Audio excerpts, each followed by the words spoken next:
So a little bit about me. I currently live in Wales in a town called Pontypridd, and that's about half an hour from Cardiff. And I'm surrounded by mountains. I love living here. There's so much to explore outside. I haven't always lived in Wales. These places across the top here are places where I have lived during my life. I grew up in a very, very small village, a village so small that it barely even features as a dot on most maps, and it's in the Midlands. And from then, after that, later in childhood, I lived in a small town, was a student in Plymouth, became a teacher, taught in Surrey, then Singapore, found myself in London, and now Wales. And well, how did I get to where I am now? How did I get to becoming an author for Serial Mash? Well, you could say it all started with a paper round. You might be thinking, Katie, what is a paper round? Back in the 1990s, see, I'm not just a writer, I'm someone from the olden days. Back in the 1990s, people could only get their news on the radio or the television. So lots of people had newspapers delivered to them every day. And people like me would go to the newsagent, collect the papers, put them in a bag and get on a bike. And it would be really quite hard work because the bag would be very heavy and you'd deliver the papers to the houses. And after that, I became a shop assistant in the newsagent where I had the paper round. So that was when I was a teenager. And when I was a shop assistant working in the shop, that's when I first really tuned into different characters. And I'd observe people who came into the shop and I'd be curious about them. And I'd piece together in my head what the rest of their life would be like. I only knew what they bought from the shop, but I'd wonder about them, what else they did in their lives. And I think that's probably when I started becoming a writer in a way. Now, when I was older and a student, I had to find work so that I could carry on being a student. I had to earn some money during the summer holidays. And one of the jobs I did was work in a pea factory. And at first I loved it because I was curious about what it was like inside the factory. But after about 4 days, it was really boring because all you saw were peas. So you can imagine after 2 months of that, when some broad beans arrived one day, we were all beside ourselves, didn't know what to do with ourselves, the excitement. Anyway, the following summer, I became a mystery customer for a bus company. And this is another key moment for me when I really started to tune in to people being different and thinking about different characters. So I had to ride on buses and check that the driver was doing their job properly. And because I had to sit on the bus for the whole of the bus route each time, I had lots of time to sit and listen. And I would listen to people talking behind me. And again, my mind would be thinking, oh, I wonder what else they do. I wonder where they live. I wonder what else happens in their life. And sometimes I would write down who I listened to and invent little characters and little stories about them. Now, after all those summers doing crazy jobs, I became a primary school teacher, which I love doing. And I did that for 9 years, and I taught in Surrey. And also I wanted to teach abroad, and I went to teach in Singapore. And that was an interesting place to live because it was only Singapore. I don't know if you know where it is, but it's only about 100 miles or so from the equator.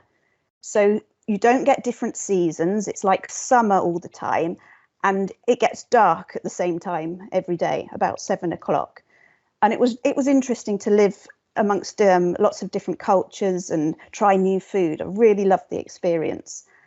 And after that, I came back to London. I wanted to try something different.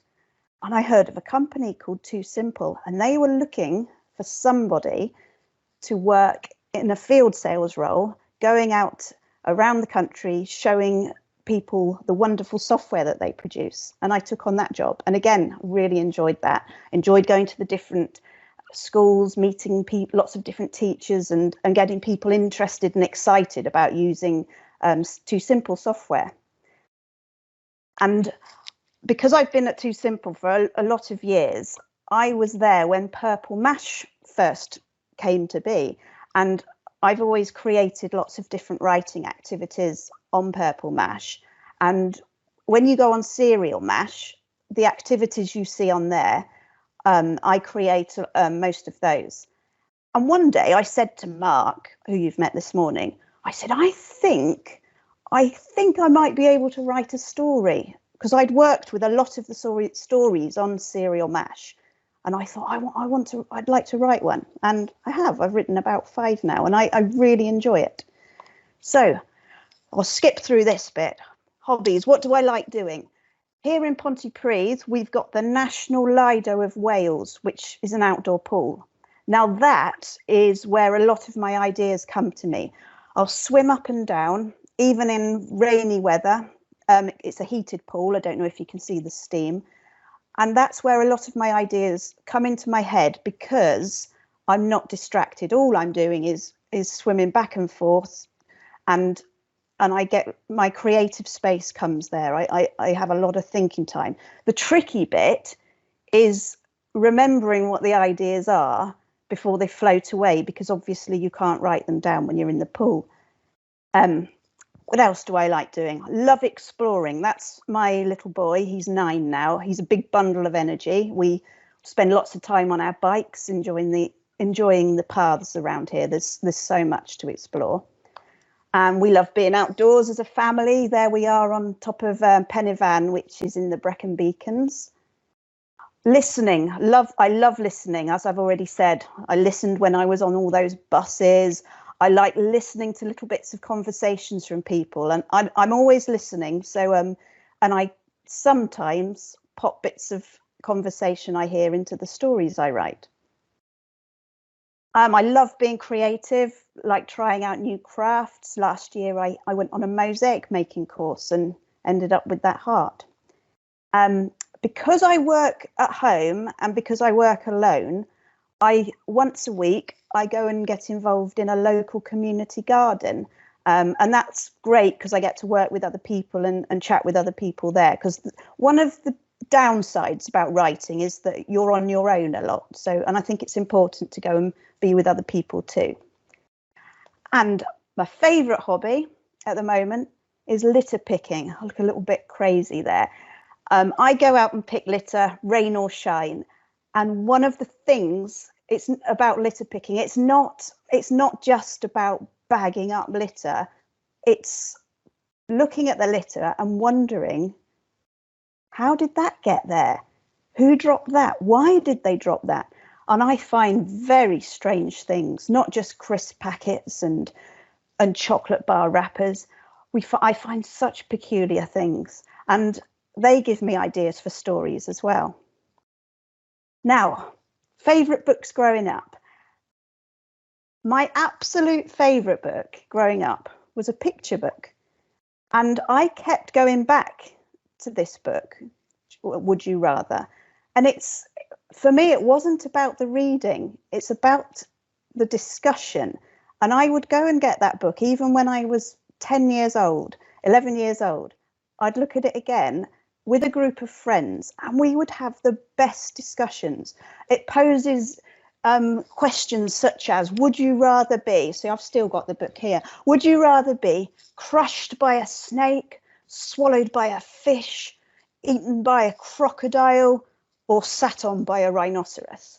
And then we'd have the most wonderful discussion going into all sorts of detail.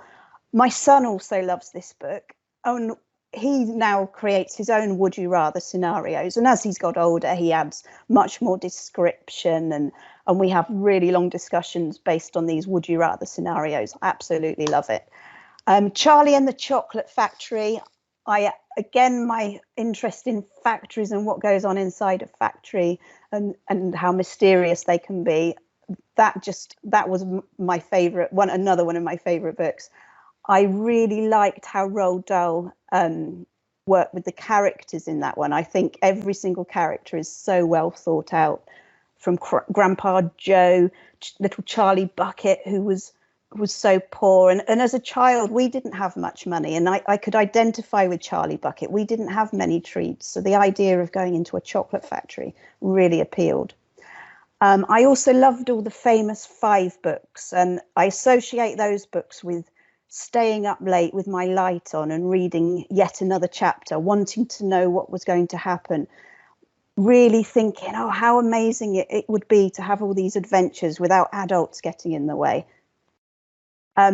Beezus and Ramona, I loved that book because it's all about really growing up having an annoying little sister in the way, and I had one of those. She's not now, she's a wonderful sister, but back then she was quite annoying. And another favourite was The Lion, the Witch and the Wardrobe.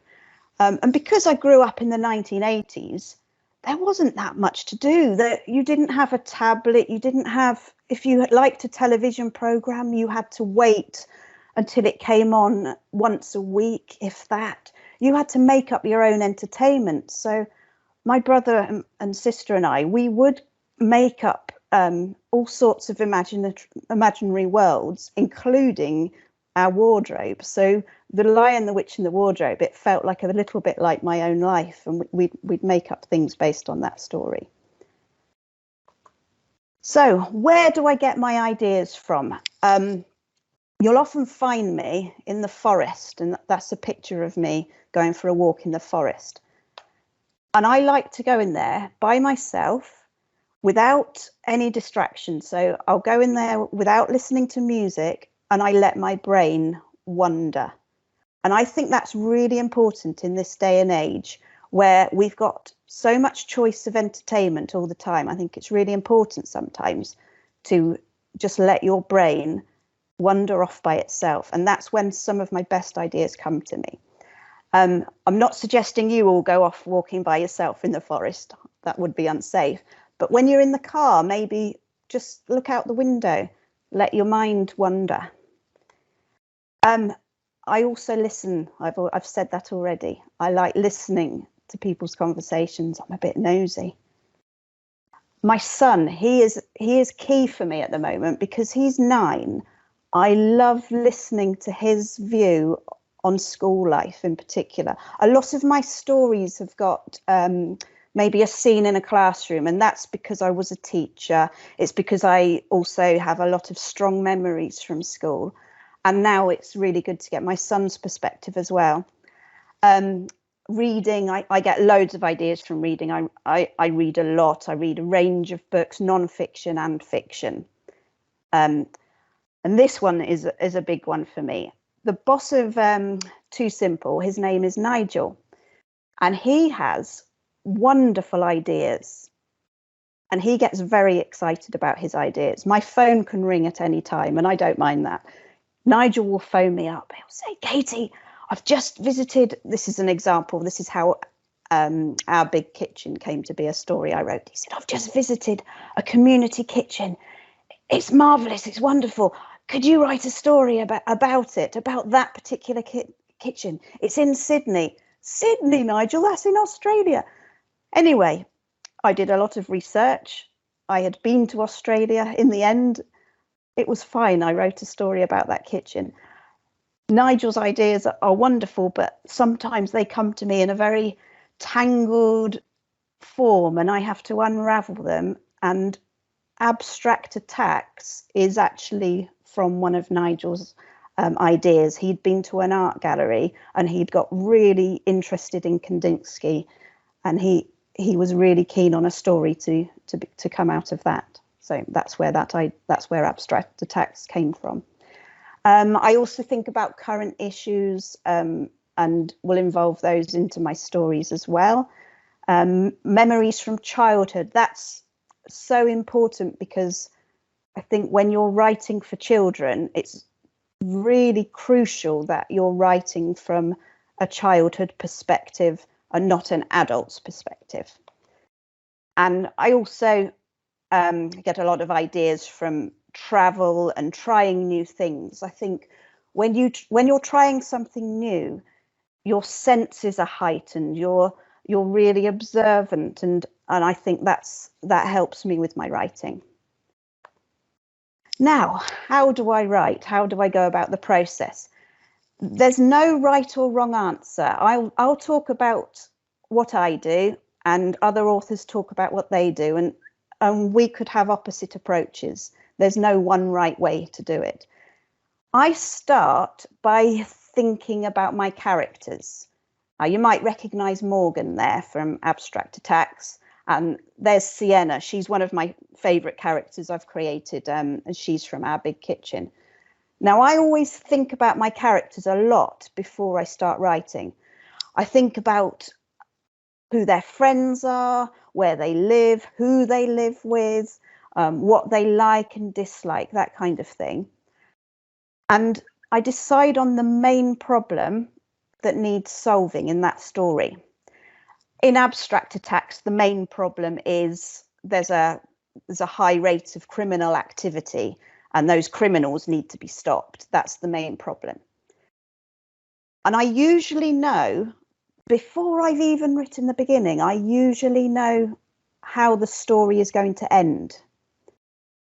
What I don't know is what obstacles are going to stand in the way of the characters solving the problem.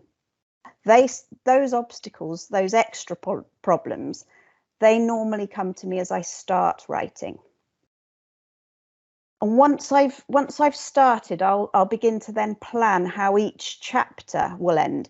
And in Serial Mash, we like the chapters to end in an exciting way to make you want to read the next chapter.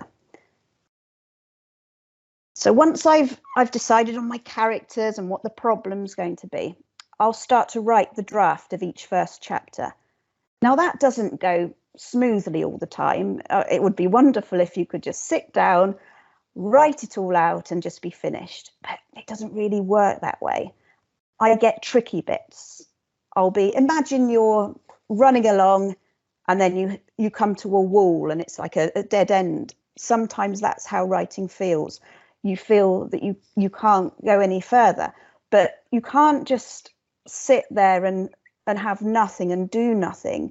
You need to move on. And these are some of the things I do to help me move on when I get stuck, because it's really normal to get stuck.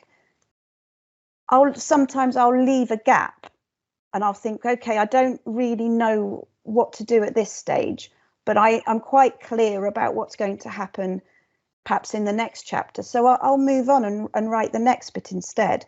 And then I'll go back to the tricky bit later. If that doesn't work, I just get up and I'll go for a walk. I'll go to the forest. I'll let the ideas float in. And this bit is really, really important. I have to capture, I call them flying ideas. When I'm out walking, when I'm not at my laptop, when I'm out walking or even in the shops or playing with my son, sometimes ideas arrive. It's really important for me to capture those ideas. So I'll jot them down. If I don't have a notepad with me all the time, it's 2022. I have a phone with me pretty much all the time, and I have a notes app on that phone. I sometimes use the voice recorder on my phone, but I capture the ideas. I make sure that they don't fly away, because sometimes you can't remember what they were. And then once I've done that, I'll go back to the beginning and I edit my work. I'll perhaps leave it for a few days. I'll go back and I'll edit it again. I'll make more changes. And once I've got pieced together all of the chapters, I will send it out to people who will give me honest feedback. Now, the honest feedback is the important bit. If I give it to my best friend, they'll tell me it's wonderful. It's a bit like if you draw a picture, you know your best friend's going to say, oh, that's amazing, that's brilliant. You kind of need to give your writing to someone who will tell you, I don't really think you've got this bit right. There's a massive problem with the plot here. This doesn't add up. My husband is one of these people I can trust to give me honest feedback. Mark knows my husband, and he says things as they are. He tells me. So my husband's one of the first people I send my finished story to. So once I've sent my work out to people, It then needs to go to the proofreaders. Authors don't write perfectly. I need some proofreaders to check my grammar, to check I've got the punctuation in the right place, sometimes to check that I've used the right vocabulary. I used to think authors wrote perfectly. They don't. I work with a lot of authors. I'm one of the editors who goes through the authors who contribute to the other Serial Mash books. And there aren't many of them who send in, well, there's no one who sends in an absolutely perfect piece of writing. Everybody needs somebody else to check their grammar. So remember that when you're writing. Nobody's perfect at it. Now, developing characters. One of the things I sometimes do is I get a blank character outline. You can see this one here. Now, this is how Morgan started off. Morgan from Abstract Attacks. And as I get ideas for my characters, I'll just make some notes. And a lot of my characters have got pieces of my son in them. So I've jotted down for Morgan, floppy hair, needs a cut. And I probably wrote that down when I was looking across at my son, thinking, gosh, you really should do something about that hair. So I'll jot things down on there, things about what they like, their appearance, their personality, that kind of thing. And then I quite often think about where my characters sleep. Do they sleep in a normal bed or somewhere different? Do they have a tidy bedroom or are they a messy person? What have they got on their walls? Do they have posters neatly arranged, or do they have sort of scraps of things that they've just put together on their wall haphazardly? What's their most treasured item in their bedroom? Where do they keep it? Why is it special to them? I think about all these kind of things, and it just helps me build up more of a picture of the character. Some of this information, in fact, a lot of it will never appear in the story, but it helps me get to know the character more just by thinking about them like this. I even think about what they'd like to change about their bedroom if they could. And then the characters, as I start writing, they move into my head. And as I'm going around about my day, I think about how the character would respond to a certain situation I'm in at that time. What would they do? Would they go about things differently to me? And then most of my characters have a secret, something that nobody else knows about them. In Abstract Attacks, it's actually Jen who's got the biggest secret. Now, why do I enjoy writing? It's an escape. It gets me away from, well, pandemic life for a start. You can go anywhere you want to go. You create your own world when you're writing. I like entertaining people. I always have. I like it when things go wrong in my life because I think that it's going to make a wonderful story. And I like telling people about it. It's lovely having an audience. I love, even if just one person reads my writing, that's enough for me. It makes you feel good. I like playing with words. I like creating similes. I like creating a scene by word painting. So really, really thinking about how I'm going to describe somewhere using words. When you write, because you've created that world, you've got control over that world. And that's a wonderful thing. You don't really have control over much of the wider world, but if you create your own world, you can do what you like in that world, and that's brilliant. Embellishing. Now, what do I mean by this? Adding extra detail. I love embellishment, and sometimes my friends accuse me when I'm telling them about something that's happened. They say, Katie, did that actually happen, or are you embellishing? I do add extra details, some of which didn't happen, but that's for entertainment. That's who I am. Writing, I think, exercises your brain in a different way. So I think that's important. And I like sending messages through my stories. So in Abstract Attacks, the message there, the key message is art is for everyone. Art is not just for people who think that they're wonderful drawers. Art is accessible to all. That's the key message there. In Our Big Kitchen, that story, the message is kindness is magic. I also love being creative. So that's another reason why I like writing. Now, writing tips for you. What are we looking at here? Now, I told you I was an old person. This is my actual diary. Please excuse my handwriting. I went to school in the 1980s and no one was that bothered about handwriting back then. So sorry about that. But that's my actual diary from 1985. So I was about 10 there. I kept a diary for a whole year. Some days didn't write very much. Some days, well, there's only 1 or 2 sentences. There wasn't much space to write. But I love looking back at that because it gives me my perspective of what was really important to me as a child. So I really recommend keeping a diary because future you will be very grateful for it, as I am with that. Tip number 2, when you write, let the words spill out of you. Don't worry about your spellings and grammar as the ideas are coming out. You can go back to that afterwards. That's what I do in the editing stage. So it's really important to let the ideas just come out. And if you don't let them come out, you don't have anything to work with. You only have a blank page. Describe things using the senses. So how the weather feels against a character's cheeks. That's the example I've put there. If they touch something, is it hot? Is it cold? Is it rough? Is it smooth?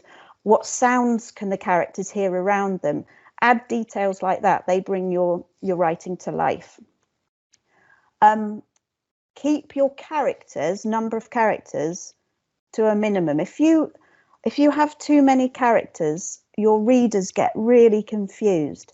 So I tend to have a main character and their friend, and then there'll be whatever other characters come into the story, the enemy, as it were, really. But I try not to get bogged down with far too many characters. It makes things too complicated. Another tip for writing, and I think I've already mentioned this. In life, if you're having a bad time, if something awful happens to you, like you fall over in the playground, something like that, think about what a good story it will be. I think some of the best stories come from some of the most awful times. So use some of those horrible, challenging times to write about. Personally, I think that makes for a really good story, because every story needs a problem. Without a problem, there is no story. It's just quite boring. And my final tip, when the ideas stop flowing and you've just got a blank page, take a break.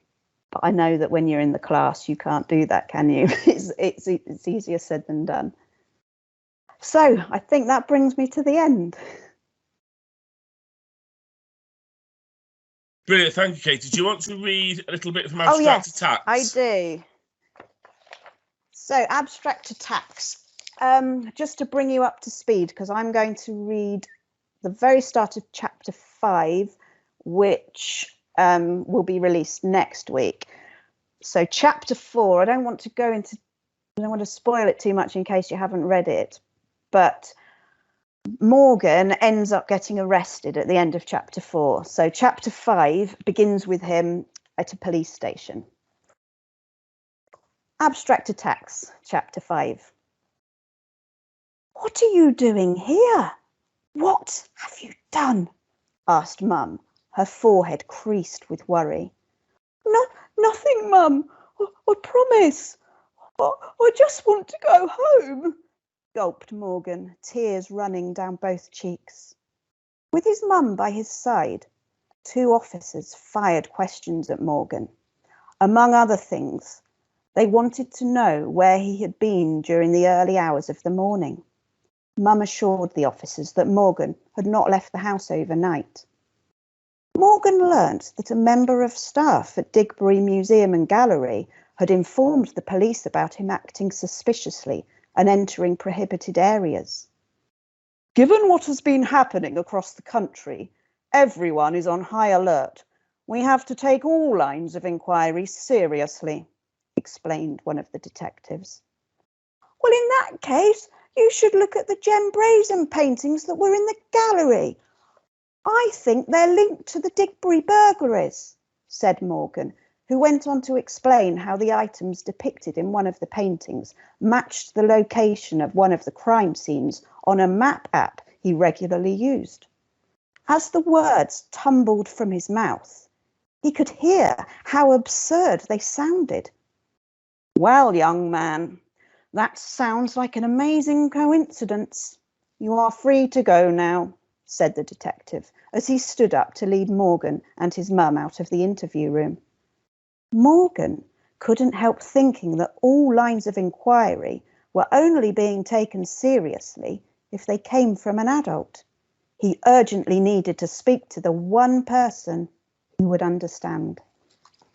You'll have to see the next chapter next week to find out more. Brilliant. Thank you, Katie. Do any of you have any questions you'd like to ask Katie before we finish? And if you do, you can put them in the chat. So I think we've got a question coming in now, Katie. Okay. Who is your favourite character in your books? I would say Sienna from Our Big Kitchen, because I think there are a lot of children like Sienna caught in a situation where they don't have enough to eat. So she's my favourite. She's very special to me. And somebody's put, we love that book, which is lovely to hear. You. That's really lovely to hear. Thank you. So another question from a school. What gave you the motivation to write so many stories? Besides the fact I asked you to. Yeah, I think working on Serial Mash and eventually believing in myself, I think. Yeah, I didn't always believe in myself, but I think from working in Serial Mash, being given encouragement. And we've got the opposite now. Of all the stories you've written, who's your least favourite character? Oh, probably Jen, actually. From Abstract Attacks. Yeah, definitely. She's a snake. She's not particularly likeable, is she? No. Well, yeah, she's a fake and a phony. Do you? Because you've written for cinema, you've written a number of different genres. You've written historical fiction and you've written sort of contemporary. What's your favourite genre when writing? Contemporary, I think. But I do also like the historical ones. But you have to be extra careful because you have to research a lot to make sure that you're being accurate to that time. But yeah, I think contemporary is my favourite. Brilliant. And another question: what's your favourite book that you've written? Our Big Kitchen. I thought you might say that. Yeah. A nice question here. How long does it take you to write a book? So from start to finish, how long would you say the writing process is? I think about 2 months. But yeah, and it's not that I'm working on it all day, every day for 2 months, because I have my other work to do as well. But yeah, the whole process from start to finish is 2 months roughly. And somebody said, what should you do if you want to become an author when you grow up? So what sort of key thing would you say if you want to be an author, do this? Write all the time. Well, not all the time. Just write so that you've got lots of things to look back on. I've got lots of diaries across different periods of my life. And when I read them now, it's like reading them for the first time because you forget so much. So just practice writing all the time. Write notes to friends. Write for fun. And just enjoy it. Okay, I think you might have answered this question, but somebody's asked us, how does walking in the woods help you create new stories? Because I'm not distracted by technology. I'm not distracted by what's going on in my family home. My son asking me for snacks. I'm not distracted by my phone. It's a chance for my mind to rest and get creative. and it switches off from the modern world. Brilliant. And we'll just do 2 more questions. First one, what's your favourite part from Our Big Kitchen? Your favourite chapter or your favourite bit? Oh, favourite bit is, there's quite a few favourite bits. Because I like the school trip where Sienna's concerned about her worlds colliding, but I also like it when she discovers that Nico is actually her friend and not an enemy. So I think the moment where she finds she's got someone who's in the same position as her, so she doesn't have to feel so embarrassed anymore. And someone's asked us a question about the illustrations. So do you work closely with the illustrator? The illustrator does the covers of the stories? I'm lucky, actually. I do. I get to speak to a guy named Brett who works for 2Simple, and he also likes to ask me questions about the characters. And yeah, it's lovely to be able to work with an illustrator and kind of get to a halfway point, because sometimes Brett will draw something and I'll think that's not quite how I thought that person should look. In fact, Brett's first drawing of Sienna from Our Big Kitchen wasn't right because she didn't look innocent and vulnerable enough. So I had to politely ask him to recreate Sienna. So yeah, it's good to work with an illustrator. And we'll just do one last question. Can you remember in total how many books have you written now? I think it's about 6. 5, 6, including Ziggy's story of his life. Yeah, and it'll be 7 because you're currently working on one. Currently at the moment. working, yeah. Brilliant. Well, thank you, Katie. Thank you, everybody, for coming along. I hope you've got something out of there to make you a better writer. And like Katie said, if you want to be a writer, keep writing all the time. Put all your thoughts down and keep writing. So have a great day, everybody. Thank you for coming along.